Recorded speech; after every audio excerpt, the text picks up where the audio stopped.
So I got a question about fasting. Said make a video about fasting. So I want to talk about that real briefly. In John chapter 4, Jesus was having a cool conversation with a Samaritan woman who had a sordid history. And in the middle of that beautiful conversation with redemptive love, his disciples show up and they realize that he hasn't eaten anything for who knows how long. And they say, "Rabbi, eat something. You're going to faint." And he says, "I have food you don't know anything about. My food is to do the will of him who sent me."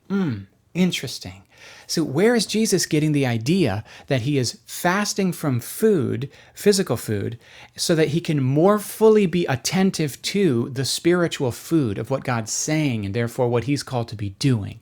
He's getting that from Deuteronomy chapter 8, which says, "Man shall not live by bread alone, but by every word that proceeds from the mouth of God." Now, by the way, it's proceeds, not proceeded. So it's not just the Bible, but it's how the Bible is being applied to our situation by the Holy Spirit. It's going without physical food so that we can more fully feast on the spiritual food of what God has said. There's another situation where Jesus is coming down the Mount of Transfiguration. This is in Matthew 17, and he bumps into these parents, and they say, "We brought our kid to the disciples to heal him. There's a demon, and it's always causing him to harm himself, and your disciples couldn't cast this demon out." Jesus immediately takes the boy, casts out the demon, and then gives him to his parents, and the disciples go, "You gave us all authority. How's come we couldn't do it and you could?" And he looks at them and he says, "Your unbelief." Yeah. And then there's an extra verse that some translations have in and some don't. You'll notice a footnote in your little Bible. Some translations have, "This kind only comes out by prayer and fasting." Well, which would it be then? Is it unbelief or is it prayer and fasting? What's the prayer and fasting about? Is the prayer and fasting to get the demon out, or is the prayer and fasting to get the unbelief out? See, and what is unbelief?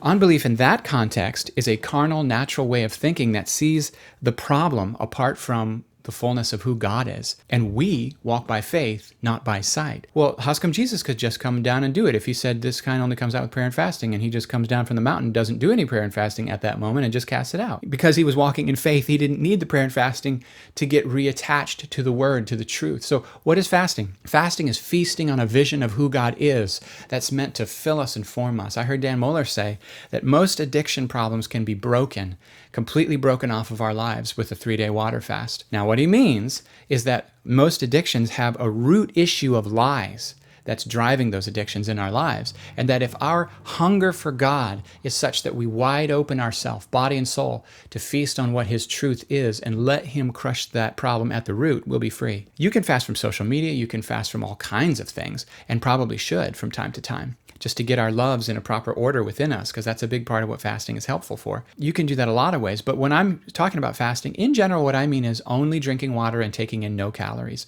And part of the reason I think that's so beneficial, on day 2 or 3, depending on your metabolism, your body will switch over from burning sugar, from burning glucose, to burning fat. It'll switch over into ketosis. And when that happens, a couple of things start to happen within you. It causes increased sensitivity for sounds and smells and tastes and touches.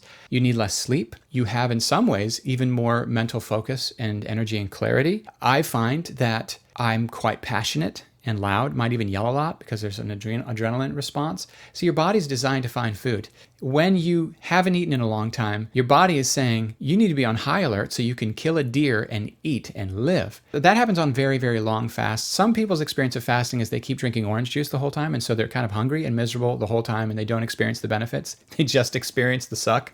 It's like, come on, guys, just water. And for me, caffeine withdrawal the first couple of days. But when you break a fast, if you're doing a water fast, especially if it's a very long one, be very careful. Just drink some broth. And if you do a really long water fast, watch your electrolytes very carefully. Normally, you're taking in a lot of sodium from your food, and so your body's going to be experiencing some major changes that are kind of a little dangerous if you're not careful. So do be careful about your electrolytes if you're going to do this. But Jesus actually assumes all Christians will be fasting. He says that when the bridegroom is taken from his disciples, then they will fast. Now, again, we're not fasting regularly to earn brownie points with heaven. It has nothing to do with that.